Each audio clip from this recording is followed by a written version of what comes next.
সামনের যে নির্বাচন, সেই নির্বাচন শুধুমাত্র একটা সংসদ নির্বাচন না। সেই সংসদে যারা প্রতিনিধি হিসেবে আসবেন তারা গাঠনিক ক্ষমতা প্রাপ্ত হবেন এবং তারা সংবিধান সংস্কার পরিষদ হিসেবে তারা ফাংশন করবেন। অতএব এই যে কর্তব্যের জায়গা জুলাই সনদ বাস্তবায়ন আদেশের মধ্যে দিয়ে অর্পিত হয়েছে, সেটাকে যদি সঠিকভাবে কার্যকর করতে হয় তাহলে অবশ্যই নির্বাচনের পূর্বেই জুলাই সনদের সুস্পষ্ট ব্যাখ্যা সরকারের তরফ থেকে উত্থাপন করতে হবে। তত্ত্বাবধায়ক সরকার ব্যবস্থা বাংলাদেশের রাজনৈতিক ইতিহাসে এর প্রবর্তন, কার্যকারিতা, আদালতকে ব্যবহার করে তত্ত্বাবধায়ক সরকার ব্যবস্থা বাতিল করা, ফেসিবাদের উত্থান, প্রত্যেকটা ঘটনার পরতে তত্ত্বাবধায়ক সরকার খুবই গুরুত্বপূর্ণ একটা বিষয় হিসেবে আমাদের জাতির কাছে উপস্থাপিত একটা বিষয়। বাংলাদেশের রাজনৈতিক ইতিহাসে ক্ষমতা হস্তান্তরের শান্তিপূর্ণ প্রক্রিয়ার অভাব এবং তারই প্রেক্ষিতে তত্ত্বাবধায়ক সরকারের উদ্ভাবন বাংলাদেশের রাজনৈতিক ইতিহাসে খুবই গুরুত্বপূর্ণ দলিল। বাংলাদেশে শান্তিপূর্ণভাবে ক্ষমতা হস্তান্তরের প্রক্রিয়া হিসেবে এখনো পর্যন্ত তত্ত্বাবধায়ক সরকার ব্যবস্থাই জনগণের কাছে এবং রাজনৈতিক দলগুলোর কাছে সব থেকে গ্রহণযোগ্য বিষয়। 90-এর দশকে তত্ত্বাবধায়ক সরকার ব্যবস্থা প্রবর্তন করা হলেও পরবর্তীতে হাসিনা সরকার যখন ক্ষমতায় আসেন তারা আদালতকে ব্যবহার করে সংবিধানের ত্রয়োদশ সংশোধনীকে বাতিল করার মধ্য দিয়ে তত্ত্বাবধায়ক সরকার ব্যবস্থা বাংলাদেশ থেকে তারা নিশ্চিহ্ন করে ফেলেন এবং তারও পটপরিক্রমায় আমরা দেখেছি 14, 18 এবং 24-এর একতরফা নির্বাচন, হাসিনা সরকার যেগুলোকে দামি নির্বাচন আয়োজন করেছিল সেই ধরনের পরিস্থিতি এবং বাংলাদেশে ফেসিবাদের দ্বার উন্মুক্ত হয়েছিল। আজকে ত্রয়োদশ সংশোধনীর তত্ত্বাবধায়ক সরকারের বিষয়ে বাংলাদেশের উচ্চ আদালত যে যুগান্তকারী রায় প্রদান করেছেন তার মধ্য দিয়ে হাসিনা সরকারের আমলে প্রদান করা কলঙ্কজনক রায় থেকে বাংলাদেশের বিচার বিভাগ এবং যে জাতি মুক্তি লাভ করেছে, আমরা এটাকে একটা ইতিবাচক ঘটনা হিসেবে দেখি।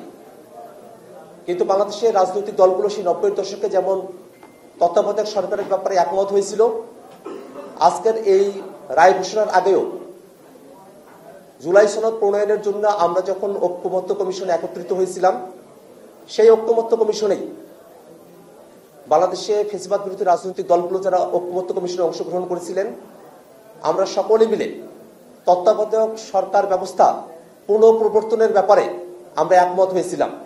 অতএব আজকে রায়ের মধ্য দিয়ে বিগত সময়ে হাসিনার আমলে ফেসিবাদী কায়দায় তত্ত্বাবধায়ক সরকার বাতিল করে যে রায় প্রদান করা হয়েছিল সেই কলঙ্ক থেকে জাতি মুক্তি লাভ করেছে।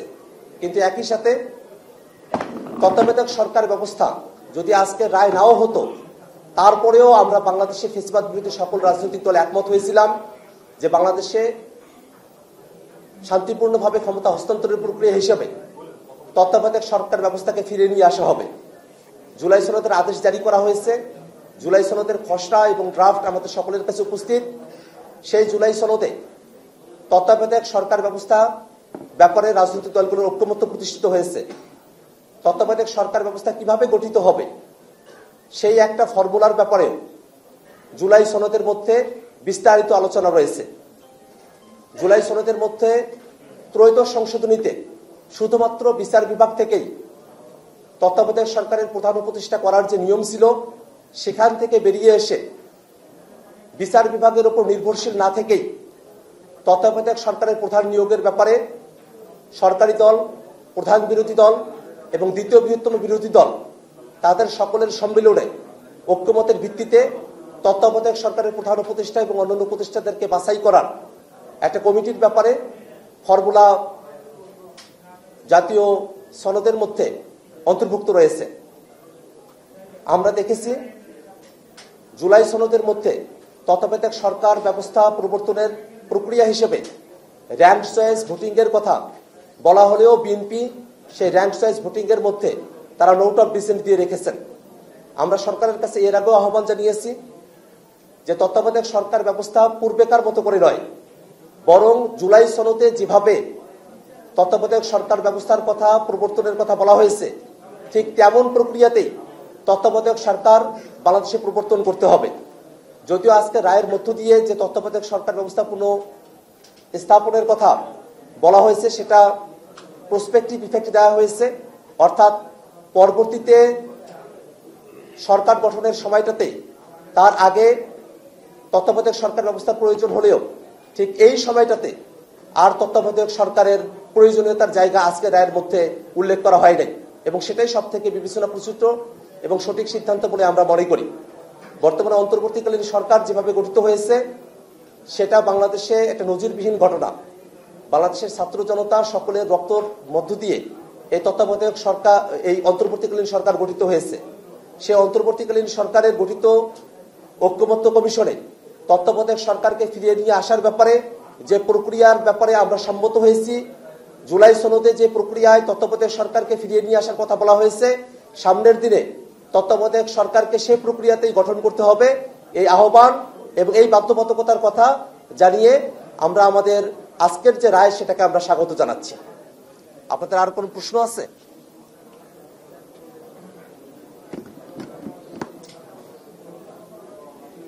কোনো প্রশ্ন আছে? ভাই কোনো প্রশ্ন থাকে বলেন না।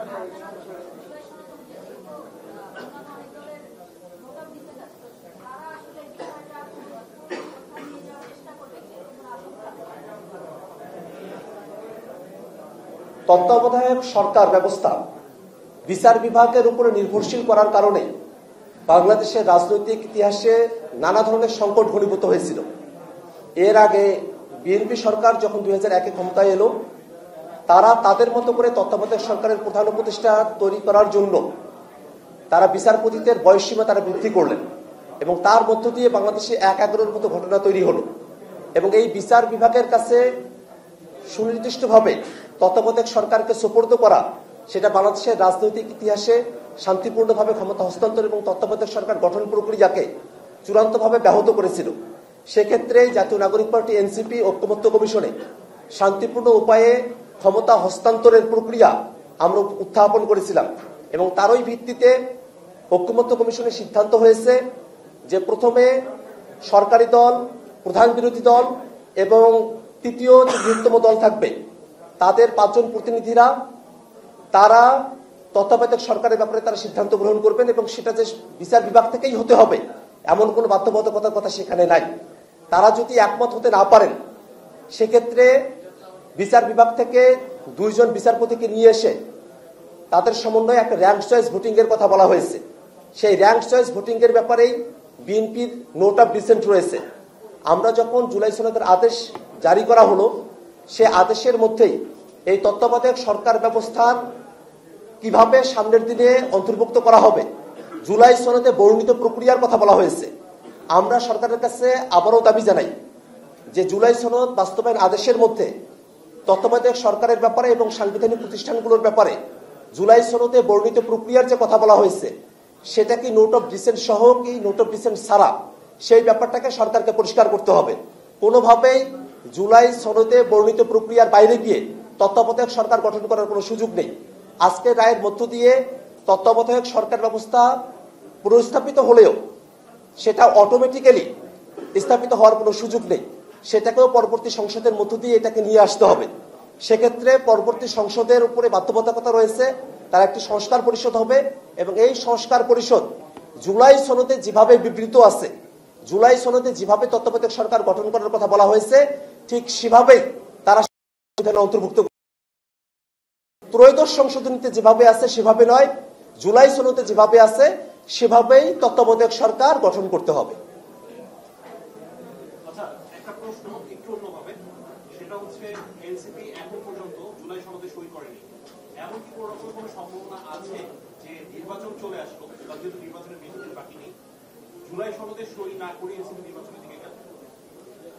জুলাই সনদে স্বাক্ষরকে আমরা একটা আনুষ্ঠানিকতা হিসেবে দেখি। জুলাই সনদের পরিপূর্ণ বাস্তবায়ন এবং এটার আইনি ভিত্তিকে সঠিকভাবে প্রেজেন্ট করাটা আমাদের কাছে সব থেকে গুরুত্বপূর্ণ বিষয়, এবং এই কারণেই আমরা জুলাই সনদের স্বাক্ষর থেকে বিরত রয়েছি। যে জুলাই সনদের আদেশ প্রদান করা হয়েছে সে আদেশের মধ্যে এখনো অস্পষ্টতা রয়ে গেছে। বিশেষত আজকে যখন তত্ত্বাবধায়ক সরকারের রায়টা আসলো, সেই রায় আসার পরে এই প্রশ্ন আবারও এসেছে যে সেটা কি ত্রয়োদশ সংশোধনের মতো করে হবে নাকি জুলাই সনদে যেভাবে বলা হয়েছে সেভাবে তত্ত্বাবধায়ক সরকার গঠিত হবে। সেই অস্পষ্টতাও কিন্তু সরকারের তরফ থেকে পরিষ্কার করা হচ্ছে না। যদিও অ্যাটর্নি জেনারেল বলেছেন যে জুলাই সনদে যেভাবে বলা হয়েছে সেভাবে হবে, কিন্তু তারপরেও এখনো বিভিন্ন রাজনৈতিক দল বিশেষত বিএনপি তারা ত্রয়োদশ সংশোধনীতেই ফিরে যাওয়ার তারা কথা বলছেন। কিন্তু ত্রয়োদশ সংশোধনীতে যেভাবে তত্ত্বাবধায়ক সরকারের কথা বলা হয়েছে সেটা বাংলাদেশের রাজনৈতিক ইতিহাসে নানা ধরনের সংকট তৈরি করেছে, এক এগারোর মতো পরিস্থিতি তৈরি করেছে। সে জায়গায় শুধুমাত্র বিচার বিভাগের উপর নির্ভরশীল না হয়ে জুলাই সনদে যেভাবে তত্ত্বাবধায়ক সরকারের কথা বলা হয়েছে সেভাবে তত্ত্বাবধায়ক সরকার গঠন করাই বাংলাদেশে শান্তিপূর্ণভাবে ক্ষমতা হস্তান্তরের জন্য সব থেকে উপযুক্ত এবং এর ব্যত্যয় করার কোনো সুযোগ নেই। এই কারণেই আমরা সরকারের কাছে দাবি জানিয়েছি যে ধরনের অস্পষ্টতাগুলো রয়েছে সেই অস্পষ্টতাগুলোর কারণে জুলাই সনদের যারা ক্ষমতাপ্রাপ্ত হবেন তারা তাদের মতো করে ব্যাখ্যা করে তাদের মতো করে সেটাকে বাস্তবায়ন করার নিজস্ব দলীয় এজেন্ডা হিসেবে সেটাকে নিয়ে আসার মতো সুযোগটা জুলাই সনদের ভাষ্যের মধ্যে রয়ে গেছে। সে কারণেই আমরা সরকারের কাছে আহ্বান জানিয়েছি যে আদেশ জারি করা হয়েছে সে আদেশের মধ্যে যে অস্পষ্টতাগুলো আছে সেই অস্পষ্টতাগুলো যদি দূরীকরণ করা হয়, জুলাই সনদের পরিপূর্ণ বাস্তবায়ন নিশ্চিত করা হয়, সেক্ষেত্রে জাতীয় নাগরিক পার্টি এনসিপি জুলাই সনদে স্বাক্ষর করতে আমাদের কোনো বাধা থাকবে না। সরকার কি ব্যাখ্যা দিবে? এই ব্যাখ্যাটা আসলে চাওয়া হচ্ছে। বর্তমান পরিস্থিতি বোঝা যাচ্ছে যে সরকার ব্যাখ্যা দিবে। আমাদের তো আপনারা নির্বাচনের দিকে ঝুঁকে পড়ছেন। বাংলাদেশে নির্বাচন, বাংলাদেশে ফ্যাসিবাদ বিরোধী সকল পক্ষ আমরা নির্বাচন প্রত্যাশা করি। নির্বাচনের মধ্য দিয়ে শান্তিপূর্ণ উপায়ে ক্ষমতা হস্তান্তর হতে হবে, বাংলাদেশে একটা ধারাবাহিকতা তৈরি করতে হবে, সেটা আমরা সকলেই প্রত্যাশা করি।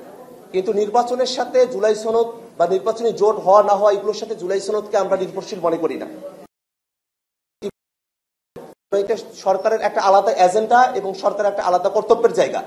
সরকারকে জুলাই সনদের বিষয়ে যদি সুস্পষ্ট বক্তব্য সরকারের তরফ থেকে না থাকে তাহলে যে সংকটের কথা বলা হচ্ছে সেই সংকট দূরীভূত হবে না।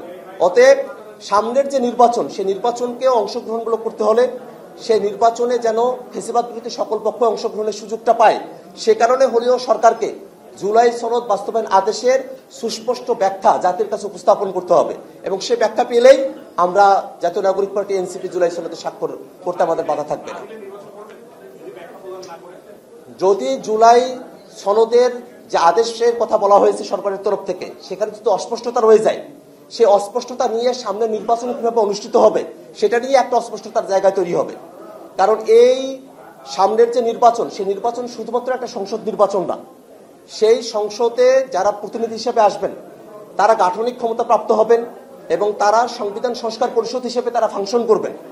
অতএব এই যে কর্তব্যের জায়গা জুলাই সনদ বাস্তবায়ন আদেশের মধ্যে দিয়ে অর্পিত হয়েছে সেটাকে যদি সঠিকভাবে কার্যকর করতে হয় তাহলে অবশ্যই নির্বাচনের পূর্বেই জুলাই সনদের সুস্পষ্ট ব্যাখ্যা সরকারের তরফ থেকে উত্থাপন করতে হবে। আর কারো কোনো প্রশ্ন আছে?